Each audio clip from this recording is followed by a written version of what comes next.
Hello, welcome back. Thermodynamics के discussion को आगे लेकर जाते हैं। हीट इंजन है आज का टॉपिक। क्या होता है हीट इंजन? सुना है कभी ये word heat engine? Petrol engine, diesel engine, कोयले से चलने वाला इंजन, स्टीम इंजन।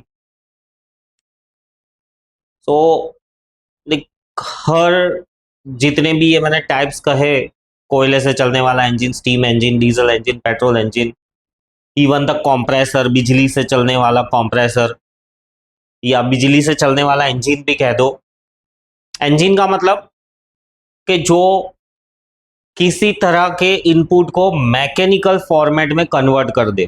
फंडामेंटल चीज वो है कि किसी भी तरह के इनपुट को, मे बी हीट ऐसे इनपुट हो, मे बी कोयला ऐसे इनपुट हो, मे बी पेट्रोल ऐसे इनपुट हो, डीजल ऐसे इनपुट हो, बिजली ऐसे इनपुट हो, और बदले में मैकेनिकल वर्क दे। मतलब कुछ हिलता डुलता दिखना चाहिए। क्या ये मैकेनिकल वर्क दे रहा है? ये कोई मैकेनिकल वर्क नहीं दे रहा है। स्पीकर में से आवाज आएगी तो हम कह सकते हैं मैकेनिकल वर्क दे रहा है, बट जो पुर्जा है या कोई कंपोनेंट ऑसिलेट या मूव करने चाहिए। तो हीट इंजन का मतलब यही है कि ये किसी ना किसी तरह से एनर्जी को लेगा और बदले में मैकेनिकल वर्क देगा। एयरक्राफ्ट का इंजन कह दो, ये व्हीकल्स में मिलता है ये इंजन, राइट। एक ही कॉमन डायग्राम यानी एक रिप्रेजेंटेटिव डायग्राम है। बाइक का कह दो, गियरलेस गियर वाले व्हीकल का कह दो, कार का कह दो, ट्रक का कह दो। तो इस डायग्राम से मेरा मेरा तुमको यही कहना है कि ये जो दिख रहा है ये पिस्टन है। ये देखो, ये पिस्टन है जो रेसिप्रोकेटिंग मोशन करेगा, और वो रेसिप्रोकेटिंग मोशन की वजह से ये जो क्रैंक शाफ्ट है ना, ये क्रैंक शाफ्ट घूमेगा और वो घुमाव फिर पहियों को पास ऑन करता है। ये एक पिस्टन है, ये दूसरा पिस्टन है, ये दूसरा पिस्टन है, राइट। दोनों ही पिस्टन एक दूसरे के सिंक्रोनस में मूव करते हैं और बदले में मैकेनिकल एनर्जी मिलती है, यानी कि ये क्रैंकशाफ्ट घूमती है, व्हीकल आगे जाता है। पिस्टन का भी जो रेसिप्रोकेटिंग मोशन है, टू एंड फ्रो, फ्यूल अंदर आता है, जलता है, राइट। फ्यूल आता है अंदर, कंबशन होता है, एक्सपांशन होता है, ये नीचे आता है। फिर से ये कंप्रेस करता है गैसेस को, फिर से यहाँ पर कंप्रेशन की वजह से आग लग जाती है, या तो कंप्रेशन होने के बाद स्पार्क प्लग से स्पार्क होता है, फिर से एक्सपांशन होता है, ये नीचे आता है। जैसे ही ये नीचे आता है, वापिस अंदर फ्यूल और ऑक्सीजन या फ्यूल या हवा का मिक्सचर अंदर पंप हो जाता है, वो वेल्स वगैरह का सेटिंग रहता है। तो ये है कुछ हीट इंजन के फंडामेंटल। ये है वो सबसे पहला वाला स्टीम इंजन, जेम्स वॉट ने बनाया था, right. So heat engine is a thermodynamic device converts thermal energy to some useful mechanical energy या मैकेनिकल वर्क। थर्मल एनर्जी मतलब हीट। अब हीट चाहे तुम कैसे भी प्रोड्यूस कर लो, कोयले से कर लो, बिजली से कर लो, बट हीट की वजह से मैकेनिकल वर्क हो रहा हो, वैसे इंजन को हम कहते हैं हीट इंजन। और ये मैंने कहा कि हमारे टू व्हीलर्स के इंजन, फोर व्हीलर्स के इंजन, एयरक्राफ्ट के इंजन, रेलवे के इंजन, राइट, ऐसे कोई भी इंजन कह दो, इन सारे इंजन्स का मेन फंडामेंटल यही है, हीट पंप। क्या करता है हीट पंप? हीट को मैकेनिकल वर्क में कन्वर्ट करता है between A high temperature source and low temperature sinks. इस वर्ड से बाद में आते हैं। एरोप्लेन इंजन कह दो, वो भी वही है। फिर हीट इंजन के बारे में, और ये रहा कोर प्रिंसिपल एंड कंपोनेंट्स। अब ये तुम्हें याद रखना है, क्या है कोर प्रिंसिपल और कंपोनेंट्स के बारे में। तो पहला है कि थ्री मेन पार्ट्स होते हैं। कौन से तीन पार्ट्स है इसके? तीन पार्ट्स है, सोर्स, वर्किंग सब्सटेंस और सिंक। ये तीन पार्ट्स है, सोर्स, वर्किंग सब्सटेंस और सिंक, एंड सिंक, और सिंक नहीं, एंड सिंक। तो सोर्स कौन सा, सोर्स किसको कहते हैं? सोर्स उसको कहते हैं जो गर्म होता है, हायर टेम्परेचर पे होता है, उसको हम कहते हैं सोर्स। ये भी फिक्स है, याद रहना चाहिए कि जब भी मैं ऐसा वर्ड यूज करूं कि सोर्स, तो दिमाग में आ जाना चाहिए सोर्स हमेशा हायर टेम्परेचर पे होता है। सिंक उसको कहते हैं जो हमेशा लोअर टेम्परेचर पे होता है। एयर कंडीशनर चालू है ना, ये रूम है, तो अब ये रूम सोर्स है या सिंक है, ये तुम्हारा क्या कहते हैं सवाल होना चाहिए इस चीज को समझने के लिए। एयर कंडीशनर को तो अभी मैं डिटेल में नहीं ले रहा, इसका कुछ ऐसा है कि लेट्स से सोर्स मतलब यहां पर तुम कोयला जला रहे हो, है ना, बहुत सारी हीट है, उस हीट की वजह से वर्किंग सब्सटेंस उसमें से हीट लेगा। तो स्टीम इंजन में वर्किंग सब्सटेंस तो क्या है? पानी। पानी हीट लेके स्टीम बनेगा, वो स्टीम के प्रेशर से मैकेनिकल वर्क डन मिलेगा। समझ में आया? सो सोर्स में से हीट वर्किंग सब्सटेंस लेगा और लेकर आउटपुट में वर्क डन देगा। समझ में आया? या इसको एग्जैक्टली इस डायग्राम के हिसाब से सोर्स में से हीट वर्किंग सब्सटेंस में जाएगी, ऐसा भी कह सकते हो कि सोर्स में से हीट वर्किंग सब्सटेंस में जाएगी, working substance mechanical work done करेगा और बची हुई हीट को सिंक में फेंक देगा। जैसे घर में होते हैं ना सिंक, हम उसमें कुरला करते हैं, वैसा ही कुछ कह दो। बहुत सारे सवाल खड़े होते हैं यहाँ पर कि सोर्स में से हीट ली वर्किंग सब्सटेंस ने, तो सारी की सारी हीट को वर्क में कन्वर्ट क्यों कर दिया, क्यों ही बाहर फेंकना पड़ा, है ना? ऐसा सवाल आता है दिमाग में कि भाई वर्किंग सब्सटेंस यानी कि पानी ने जो कोयले की गर्मी ली, स्टीम बना, वर्क डन किया, अब बचनी ही नहीं चाहिए हीट, क्यों ही उसको सिंक में फेंकनी है। तो ऐसा ही मैं इसको समझाने के लिए तुमको एक काउंटर आर्ग्यूमेंट देता हूं कि भाई खाना खाया, है ना, खाना क्यों खाया? हमें एनर्जी मिले, हम बड़े हो, हमारी बॉडी का ग्रोथ हो, हमारी बॉडी मेंटेन रहे, है ना? तो अब खाना खाया है तुमने वर्क डन करने के लिए, तो कर लो ना वर्क डन, एक्सप्रेशन की जरूरत ही क्या है? अब देखो कैसा कॉन्ट्राडिक्शन हो रहा है। जैसा हमारी बायोलॉजिकल बॉडी में है कि अनवांटेड चीजों को एक्सक्रीट करना ही पड़ेगा, वैसे ही यहाँ इस मैकेनिकल सिस्टम में भी जो अनवांटेड है या जो बच गया है उसको एक्सक्रीट करना ही पड़ेगा, बाहर फेंकना ही पड़ेगा। उसको हम कहते हैं सिंक में फेंक दी। ऑब्वियसली यस, जैसे समझ लो कि बॉडी के अंदर विटामिन डी की कमी हो गई, तो सनलाइट से मिलता है विटामिन डी, है ना? तो अब इसका मतलब ये तो नहीं कि तपती हुई धूप के अंदर मैं लोट पोट होता रहूं कि भाई विटामिन डी मिल जाएगा मुझे, आज के दिन में मैं ठीक हो जाऊंगा, ऐसा नहीं है। वो इवेंचुअल प्रोसेस है, राइट? एक टाइम कंज्यूमिंग प्रोसेस है कि रोज सुबह मुझे 10-15 मिनट सन बाथ लेना होगा, राइट? तब यूवी रेडिएशंस कम रहती है, विटामिन डी ज्यादा रहता है सनलाइट में, और वो विटामिन डी मेरी बॉडी को हील करेगा या काम में आएगा। तो ऐसा ही कुछ है। तो यहां से भी जो हीट ली स्टीम ने, उस हीट से वर्क डन किया और कुछ हीट बच गई, उसको उसको सिंक में भेजना ही पड़ेगा, बच ही जाएगी। आगे जैसे जैसे हम पढ़ते जाएंगे ना, तुम श्योर हो जाओगे कि नहीं बचेगी ही, बचेगी ही, ऐसा कुछ हो ही नहीं सकता कि ना बचे, राइट? और इस डिस्कशन के बाद बाद में आगे आगे आगे ये चीज बहुत श्योरिटी से प्रूव हो जाएगी। सो तीन मेन पार्ट्स होते हैं हीट इंजन के। पहला वाला पार्ट है सोर्स, जो कि टेम्परेचर T1 पे होता है।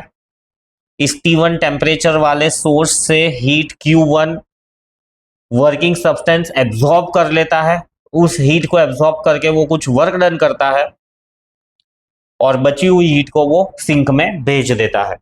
इसके बेसिस पे इक्वेशन और मैथमेटिकल दोनों चीजें हैं, चाहते हैं हम उस पर।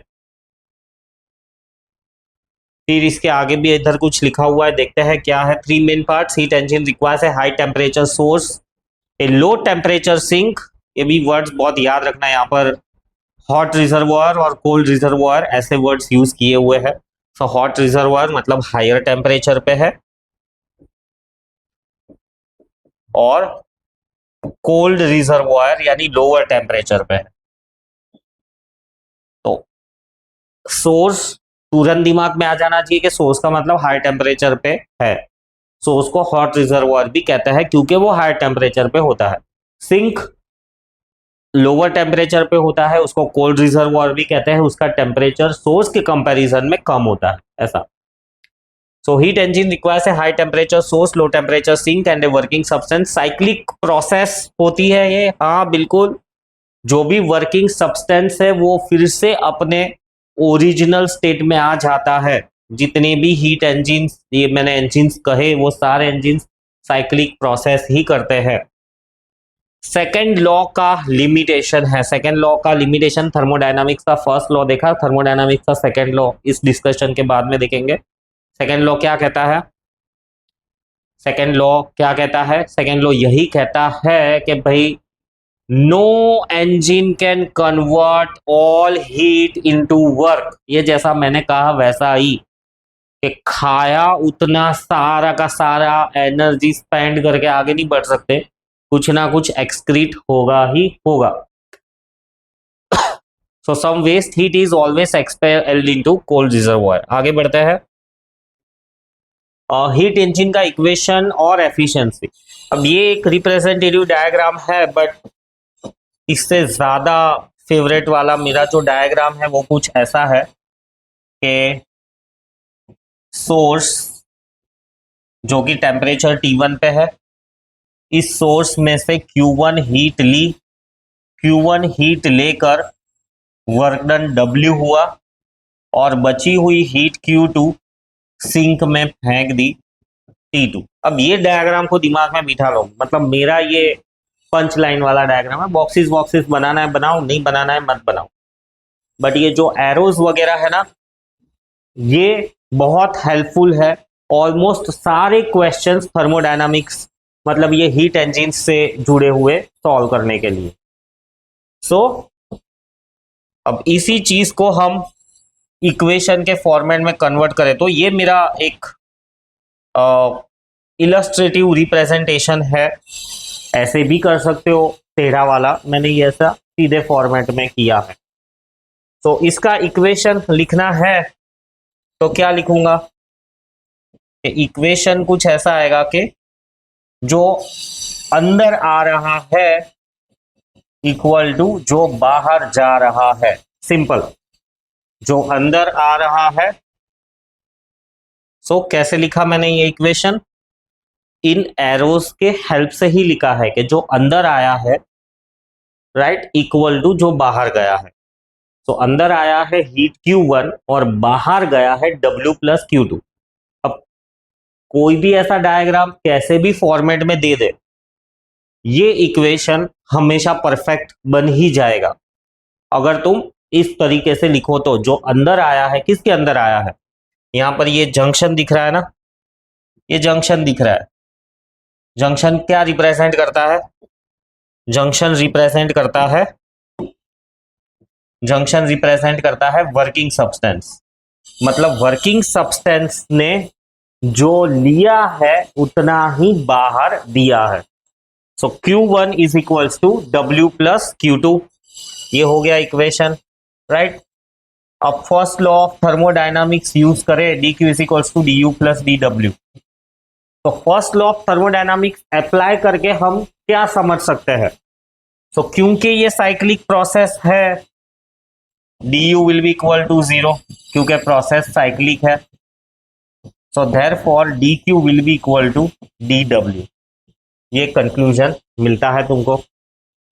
dq इक्वल टू dw कितना है? dq हो जाएगा Q1 minus Q2 and that will be equal to the work done, या तो dw लिख दो। सो ये वर्क डन का इक्वेशन, ये equation of the process, equation of the process पर हमने first law of thermodynamics apply किया। अब आगे बढ़ते हैं। आगे हमको ढूंढनी है एफिशिएंसी। एफिशिएंसी बचपन से पढ़ते आ रहे हो, क्या है एफिशिएंसी का मतलब? एफिशिएंसी मतलब आउटपुट अपॉन इनपुट। यहां पर इस प्रोसेस में हमको आउटपुट में क्या मिला, ये इसको तुम स्टीम इंजन ही समझ लो कि स्टीम वर्किंग सब्सटेंस यहां पर है स्टीम, या पानी ले लो, पानी ने हीट एब्जॉर्ब की गरम गरम कोयले में से, बदले में टरबाइन को चलाया या इंजन को मैकेनिकल चलाया और बची हुई हीट रिलीज कर दी। तो efficiency output upon input, output क्या मिला मुझे W और इनपुट क्या था Q1। एक्सपांड करो इसको, W की जगह पे हम लिख सकते हैं Q1 minus Q2 upon W, ये हो जाएगा Q1 minus Q2 upon Q1, Q1 upon Q1 minus Q2 upon Q1, Q1 gets cancelled, 1 minus Q2 upon Q1। ये एफिशिएंसी का इक्वेशन। ऐसे भी लिख सकते हैं इसको 1 माइनस T2 बाई T1। ये Q2 by Q1 T2 by T1 कब से बन गया, ये थोड़ा आगे जाके पता चलेगा, बट ये याद रखो, this is the efficiency of the heat engine.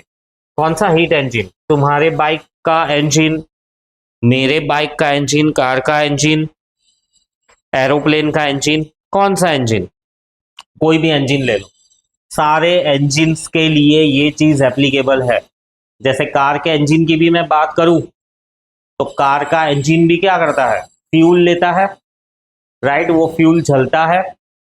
तो वर्किंग सब्सटेंस, तुम वर्किंग सब्सटेंस में उसमें तो फ्यूल नहीं ले सकते, कार के इंजन को इधर कैसे को रिलेट करोगे, हॉट रिजर्वॉयर से हीट लेकर कोल्ड रिजर्वॉयर में डाल देना है।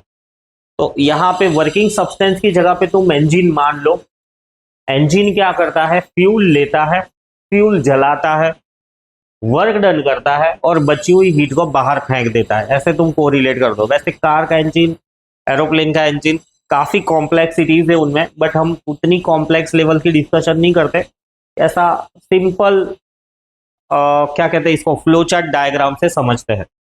तो कार के इंजन में, ये कार का इंजन है, फ्यूल में से उसने हीट एनर्जी ली, कुछ वर्क डन किया और बची हुई बाहर फेंक दी। कार में रेडिएटर होता है ना गर्मी को बाहर फेंकने के लिए, ऐसा कुछ।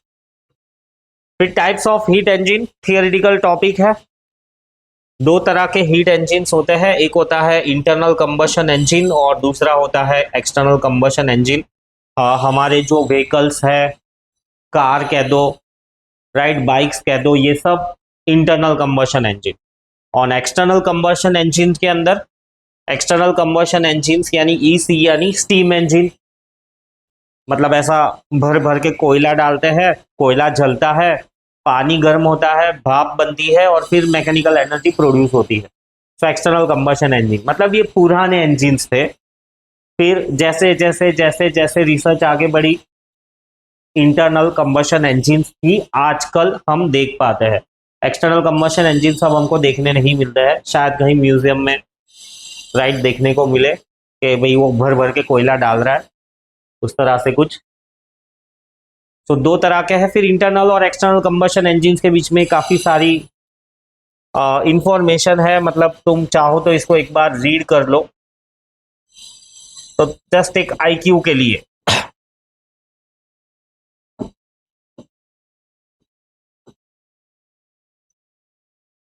चलो गो थ्रू कर लेते हैं। Internal combustion engines, these engines combust fuel within the chamber producing high pressure gases that move piston और टर्बाइन। तो कार के engines, ये मैंने यहाँ जो बताया ना, ये engine भी इंटरनल कंबशन engine ही है, ये रहा। फिर गैसोलीन या पेट्रोल इंजन, ये भी इंटरनल कंबशन इंजन ही है, राइट। फिर ये कुछ वर्ड्स है थर्मोडायनामिक्स से रिलेटेड, हमारे सिलेबस में तो नहीं है ये वर्ड्स, पर मैंने जस्ट एक इंफॉर्मेशन के लिए रखे हुए हैं आईक्यू के लिए कि गैसोलीन पेट्रोल इंजन ये भी इंटरनल कंबशन इंजन ही है, डीजल इंजन भी इंटरनल कंबशन इंजन ही है। ऑटो साइकिल, डीजल साइकिल मतलब हीट को वर्क में जो कन्वर्ट करना है ना, हीट को वर्क में जो कन्वर्ट करना है ना, अब यहाँ पर ये प्रोसेस कैसी होनी चाहिए, एडियाबैटिक होनी चाहिए, आइसोथर्मल होनी चाहिए, आइसोकोरिक होनी चाहिए, आइसोबारिक होनी चाहिए, साइक्लिक होनी चाहिए, नॉन साइक्लिक होनी चाहिए, रिवर्सिबल होनी चाहिए, इरिवर्सिबल होनी चाहिए, मतलब कुछ होनी चाहिए, कुछ नहीं होनी चाहिए। मतलब हर कंपनीज ले लो, कार की बड़ी बड़ी इंजिन की बड़ी बड़ी कंपनीज, उन लोगों ने अपने अपने प्रोसेसेस ढूंढ के रखे हुए हैं कि नहीं भाई ये चीज़ तो हम आइसोथर्मल ही करेंगे और ये चीज़ हम एडियाबैटिकल ही करेंगे तो ही हमारा इंजन परफेक्ट काम करेगा। तो उस हिसाब से, राइट, तो उस हिसाब से उनके नाम पड़े हुए हैं, ज़्यादा गहराई में मैं नहीं जा रहा। Brayton cycle gas turbine engine, gas turbine engine यानी ये एरोप्लेन का इंजन, वैंकल इंजन। फिर एक्सटर्नल कंबशन इंजन के बारे में, this engine burn fuel outside the working cylinder, heating an intermediate fluid like water to produce the power. Steam engine है, steam turbine, मतलब आजकल भी पावर प्लांट में स्टीम टरबाइन यूज होती है। पावर प्लांट्स में भी देखो यहां पर कोयला जलता है, पानी गर्म होता है, गर्म पानी टरबाइंस को घुमाता है। अब वो पानी का टेम्परेचर रिड्यूस करने के लिए यहाँ पर पास करते हैं, वही ठंडा पानी वापस फिर यहाँ गर्म होने जाता है, ऐसी प्रोसेसेस रहती है। सो जो पावर प्लांट है वो आज भी एक्सटर्नल कंबशन इंजन जैसे ही है। पावर प्लांट मतलब कोयले से चलने वाले पावर प्लांट, डीजल से चलने वाले power plant, even nuclear power plant, वो सब external combustion engine. Stirling engine की डिफरेंस क्या है इंटरनल कंबशन और external combustion? So efficiency, internal combustion engines की एफिशिएंसी ज्यादा होती है, obviously yes. Applications, internal combustion engines are favoured for portability while EC engines are often used for power generation, थोड़े heavy होते हैं, बड़े साइज के होते हैं। वर्किंग फ्लूइड्स, इंटरनल कंबशन में हवा और ईंधन का मिक्सचर होता है, पेट्रोल डीजल कह दो। एक्सटर्नल कंबशन इंजन्स में स्टीम होती है, कुछ गैसेस होती है या कुछ फ्लूइड्स होते हैं। फिर आगे जाते हैं रेफ्रिजरेटर या हीट पंप। अभी हमने पढ़ा, क्या पढ़ा अभी हमने? हीट इंजन, है ना, अभी हमने हीट इंजन के बारे में पढ़ा। तो अब हम आ रहे हैं रेफ्रिजरेटर या हीट पंप पे। अब हीट इंजन और हीट पंप या रेफ्रिजरेटर दोनों ही सिनोनिम भी कह दो, वैसे काम अलग अलग करते हैं बट प्रोसेस सेम है। सो हीट इंजन और हीट पंप में डिफरेंस है। हीट इंजन क्या कर रहा था, वो मैंने जो मेरा रिप्रेजेंटेटिव डायग्राम बताया था उस हिसाब से समझे तो हीट इंजन क्या करता है,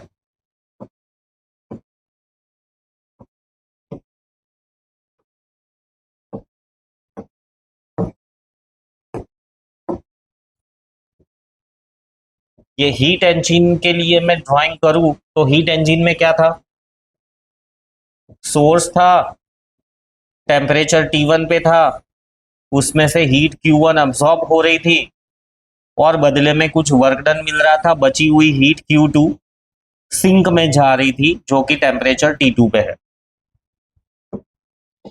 क्या था ये था हीट इंजन का। अब हीट पंप कह दो, चलो हीट पंप की जगह पर वर्ड रेफ्रिजरेटर, एयर कंडीशनर कह दो, दोनों ही सेम ही प्रिंसिपल पे काम करते हैं। अब इसमें क्या होता है, इसमें कुछ ऐसा होता है कि सिंक होता है, उस सिंक में से हीट लेकर मुझे सोर्स में फेंक देनी है। अब यहां पर क्या था, T1 बड़ा था T2 से, यहां पर क्या है, T2 बड़ा है T1 से। देखो इस चीज को समझो, T1 छोटा है यानी ये ठंडी जगह है, ये गर्म जगह है। तो कहने का मतलब क्या हुआ, मुझे ठंडी जगह से हीट लेकर गर्म जगह पर हीट फेंकनी है। ऐसा हो सकता है, अपने आप होगा क्या ये? अपने आप तो नहीं होगा।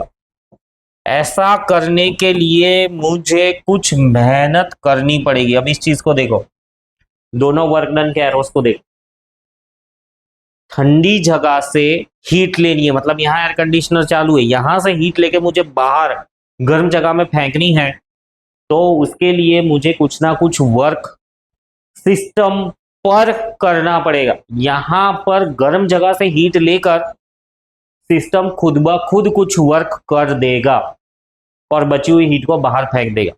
बट ठंडी जगह से हीट लेकर सिस्टम खुद ब खुद कुछ वर्क कर दे, ऐसा नहीं होगा। ठंडी जगह से हीट लोगे तो सिस्टम को वर्क करना पड़ेगा सो दैट हीट को गर्म जगह पर फेंक दिया जाए।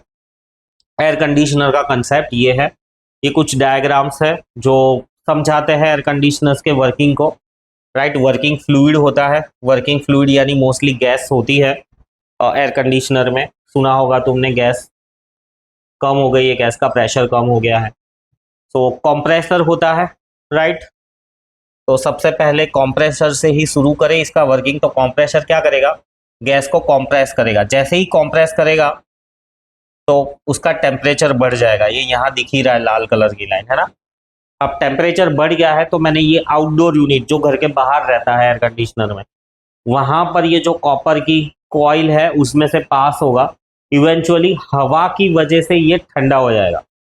अब हवा की वजह से ये ठंडा हो गया। ठंडा होने के बाद मेरे इंडोर यूनिट में जब आएगा तब सडनली एक्सपांड होगा और एक्सपांशन क्रिएट्स कूलिंग। वो पढ़ लिया हमने आगे। सो एक्सपांशन की वजह से जो ठंडक होगी वो वापस इंडोर यूनिट की कॉइल्स में फ्लो होगा। ठंडा हुआ फ्लूइड अल्टीमेटली हवा उस पर से बहेगी और अंदर जो मेरा रूम है उसको ठंडा करेगी। राइट, ये रेफ्रिजरेटर का वर्किंग। रेफ्रिजरेटर के बारे में भी इक्वेशंस है। राइट, ये कुछ थियोरिटिकल चीज है, देखते हैं क्या कहता है। Refrigerator is fundamentally a heat pump that transfers heat from cold place to warmer place. वो मैंने जो समझाया वही है। So it moves heat from cold reservoir to the hot one. So aspect of refrigerator या हीट पंप। वर्किंग प्रिंसिपल में vapour compression cycle, मतलब वो गैस होती है, कोई लिक्विड होता है, राइट, उसको कंप्रेस करते हैं। ये भी एक रिप्रेजेंटेटिव डायग्राम है रेफ्रिजरेटर का। रेफ्रिजरेटर में भी वैसा ही कुछ सिमिलर रहता है। कंप्रेसर रहता है, गैस को कंप्रेस करता है। कंप्रेस गैस को पहले बाहर भेजते हैं हम।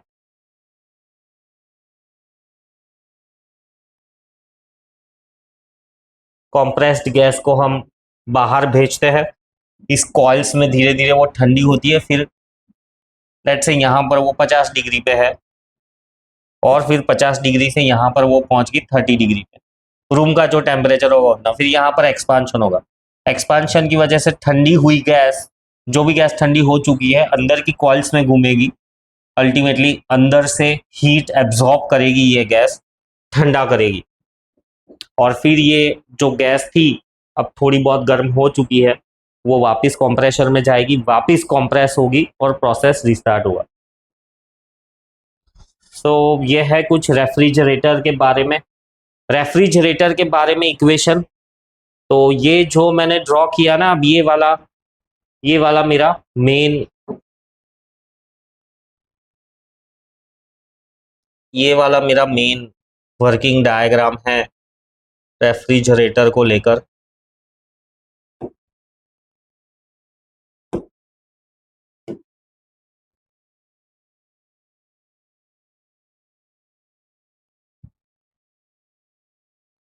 सो रेफ्रिजरेटर का भी इक्वेशन बनाना है तो उसी तरह का डायग्राम ये मेरा डायग्राम है।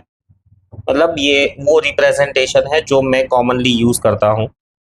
सो इस रिप्रेजेंटेशन के हिसाब से इक्वेशन लिखेंगे तो वही मैंने कहा था, जो अंदर आ रहा है इक्वल टू जो बाहर जा रहा है। तो अंदर क्या आ रहा है, Q1 प्लस W, और बाहर क्या जा रहा है, Q2। Ultimately work done is equals to Q2 minus Q1, है ना। ये हो गया रेफ्रिजरेटर के लिए।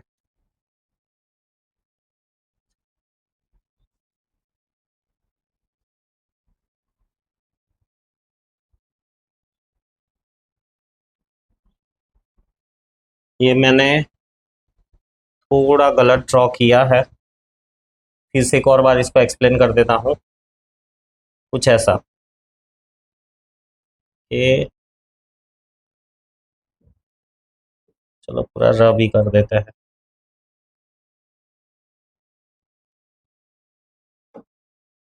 हीट पंप को भी ले लेते हैं सो दैट कंफ्यूजन ना हो। हाँ, यहां से ही हम हमारा करेक्शन स्टार्ट करते हैं। क्या था? हीट पंप के अंदर सोर्स, राइट। ये यहां पर डिफरेंस ये है, यहां पर ये रहेगा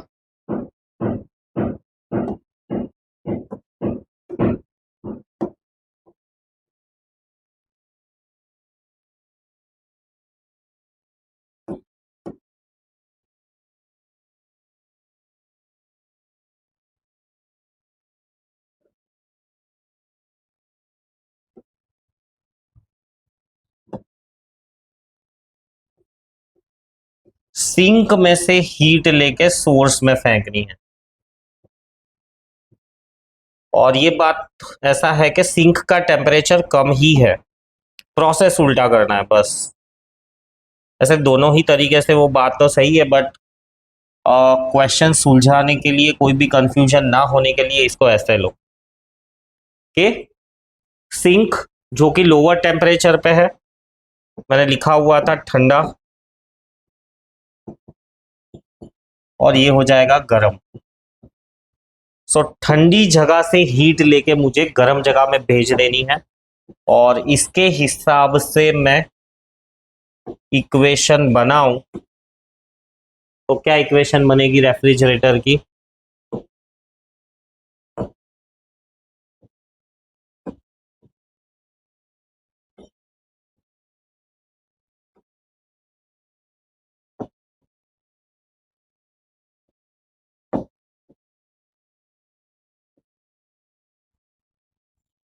हम्म सो दोनों ही डायग्राम में देखो, ये डिफरेंस याद रखना, ये कंफ्यूजन ना हो, इसीलिए मैंने ऐसे ड्रॉ किए थे, और फिर भी कंफ्यूजन हो ही गया। सो देखो, सोर्स सेम जगह पे है, T1 सेम जगह पे है, सिंक सेम जगह पे है, T2 सेम जगह पे है, बट देखो एरोज की डायरेक्शंस, सारे एरोज की डायरेक्शन चेंज हो गई है ना? सारे एरोज की डायरेक्शन चेंज हो गई है, जैसे थे एग्जैक्टली उसके उल्टे हो गए। मतलब गर्म जगह से हीट लेके ठंडी जगह पर देना हीट इंजन का काम है, और ठंडी जगह से हीट लेकर गर्म जगह पर फेंकना ये रेफ्रिजरेटर का काम है। इस तरह से याद रख लो। अब इसके लिए इक्वेशन लिखेंगे, तो इक्वेशन लिखने का तो मैंने जो कहा था वही तरीका है कि अंदर गया, राइट, उतना ही बाहर आया, Q1। So ultimately work done is equals to Q1 minus Q2। ये इक्वेशन ऑफ द प्रोसेस है, और ये वर्क डन का इक्वेशन। अब रेफ्रिजरेटर के लिए एफिशिएंसी डिफाइन नहीं होती है, रेफ्रिजरेटर के लिए डिफाइन होता है coefficient of performance, COP। COP का मतलब coefficient of performance. Coefficient of performance को तुम ऐसा ही कह दो कि ये रेफ्रिजरेटर की जो कैपेसिटी है ठंडा करने की, उसको डिफाइन करता है। So coefficient of performance represented by beta, right. तो सेम वो उसके जैसा ही है, ईटा की तरह ही है, आउटपुट अपॉन इनपुट। सो इसमें आउटपुट क्या आ रहा है? आउटपुट क्या आ रहा है? Q2, है ना? कितनी हीट बाहर निकली ठंडी जगह से, और इस हीट को बाहर निकालने के लिए जो वर्क डन करना पड़ा वो। फर्दर सॉल्व करते हैं, W will be Q1 minus Q2। सो ये एक इक्वेशन है बीटा का, और टेम्परेचर के टर्म्स में भी हम लिख सकते हैं T2 upon T1 minus T2। कैसे आया Q2 और T1 का रिलेशन, ये थोड़ा आगे की प्रोसेस इसमें हम देखेंगे। अब बीटा और ईटा का रिलेशन न्यूमेरिकल्स में काम आता है, बीटा एंड ईटा। अब ईटा को हम कैसे डिफाइन करते हैं? Q2 माइनस Q1, है ना, upon Q2 minus Q1 upon Q1, Q1 minus Q2 upon Q1। तो उसको टेम्परेचर के टर्म्स में लिखे तो T1 minus T2 upon T1। इसको थोड़ा सिंप्लीफाई करें तो कुछ ऐसा हम लिख सकते हैं, सारे स्टेप्स नहीं बता रहा मैं, 1 माइनस ईटा, है ना, T1 डिवाइड होके 1 रह जाएगा, और ये T2/T1 को मैं दूसरी तरफ भेज दूंगा, है ना। अब इसको डिवाइड कर दो दोनों इक्वेशन को, डिवाइडिंग, सो ईटा अपॉन 1 माइनस ईटा क्या हो जाएगा, ये न्यूमरेटर में है T1 माइनस T2/T1, डिनोमिनेटर में है T2/T1, T1 gets cancel, T1 minus T2/T2, है ना। देखो सेम आया है ये, so 1 minus eta upon eta is equals to beta, ये आ गया COP और एफिशिएंसी के बीच का रिलेशन। सो ये है रेफ्रिजरेटर के बारे में, ये कुछ पॉइंट्स है जो रेफ्रिजरेटर के बारे में हमें ध्यान रखने चाहिए। क्या कहता है, पहला पॉइंट है refrigerator is also an efficient room heater. देखो कैसे, रेफ्रिजरेटर का इक्वेशन देखो, W is equals to Q1 plus Q2, यानी W plus Q2 is equals to Q1। Q1 क्या है, जो हीट बाहर फेंकी है ना। So Q1 is the heat that has been thrown out. अब ये हीट कहां जाएगी, रूम में ही जाएगी, रेफ्रिजरेटर की बात कर रहा हूं। तो रेफ्रिजरेटर का जब दरवाजा खुला रखोगे ना, तो वो W amount of work done करेगा, W amount of work done करेगा और बदले में Q1 अमाउंट ऑफ हीट बाहर रूम में देगा। W amount of work done करके Q1 अमाउंट ऑफ हीट इसने बाहर दी। अब इस चीज को और गहराई से समझो तो for sure Q1 is greater than W, क्योंकि W के साथ में Q2 जुड़ता है तब Q1 बनता है, तो इसीलिए Q1 is greater than W। फिर से एक और बार, refrigerator is also an efficient room heater, मतलब रेफ्रिजरेटर को तुम रूम गर्म करने के लिए भी यूज कर सकते हो। रूम दिमाग में तो ऐसे ही आता है कि भाई रेफ्रिजरेटर का दरवाजा खोल दो रूम ठंडा हो जाएगा, उल्टा रूम गर्म होगा। वही ये चीज बता रही कि रेफ्रिजरेटर का जब दरवाजा खोल देते हो तो जो वर्क डन करता है वो हीट रिमूव करने के लिए दोनों मिला के हीट इतनी वो रूम में फेंकता है। तो रूम में फेंकी हुई हीट ज्यादा है एज कंपेयर टू हीट उसने जो एब्जॉर्ब करी है। तो उसको हम सेंटेंस के फॉर्म में ऐसा कह सकते हैं कि by consuming W units of energy it delivers Q1 units of heat to the room from the condenser coil at the back of the unit। ये चीज मैंने समझाई। thus W यूनिट्स के लिए जो हमने पैसे भरे हैं, बदले में हमको कितना Q1 units of heat energy room में मिली है, which is greater than W। यानी रेफ्रिजरेटर का दरवाजा खोल के हम उसको एफिशिएंट रूम हीटर की तरह यूज कर सकते हैं। In an ideal refrigerator, all processes are reversible. No wasteful energy transfer occurs due to friction or turbulence. But ऐसा तो सिर्फ आइडियल रेफ्रिजरेटर में ही होता है, वैसे आइडियल कोई है नहीं। अगर आइडियल रेफ्रिजरेटर होता तो उसका बीटा कितना हो जाता, बीटा कितना हो जाता आइडियल रेफ्रिजरेटर का, इनफाइनाइट, है ना। बट है नहीं,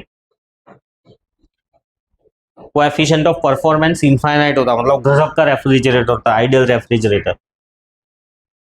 Heat pump is same as the refrigerator when the purpose is to cool a portion of the space like inside of a chamber and surrounding temperature is high, we call the device as refrigerator या air conditioner कह दो। If the purpose उल्टा है कि big to heat the room when the outside environment is cold, the same device is called as heat pump. Though efficiency can never be 1 या 100%, the coefficient of performance जो कि beta से represent होता है is usually greater than 1। हाँ, वो beta और ईटा के बीच में थोड़ा इनवर्स रिलेशन है, हमने देखा। Beta is equals to 1 minus eta upon eta, है ना। सो इस वजह से एफिशिएंसी कभी भी 100% नहीं हो सकती, बट बीटा हमेशा 1 से बड़ा ही रहता है। क्या कर सकते हैं हम बीटा को 1 से बड़ा रखने के लिए, क्या कर सकते हैं, बीटा का फॉर्मूला क्या है, बीटा इज इक्वल्स टू, आ गया ये रहा, T2/T1 minus T2,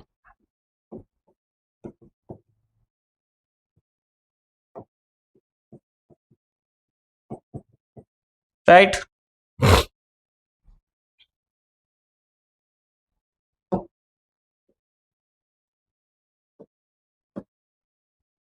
T2 upon T1 minus T2। अब इस इक्वेशन को हम थोड़ा और गहराई में समझते हैं।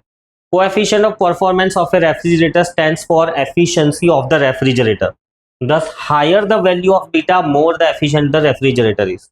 Smaller the value of T1 minus T2, जितना डिनोमिनेटर छोटा होगा उतना ही ज्यादा बड़ा बीटा होगा और अल्टीमेटली उतना ही एफिशिएंट रेफ्रिजरेटर होगा।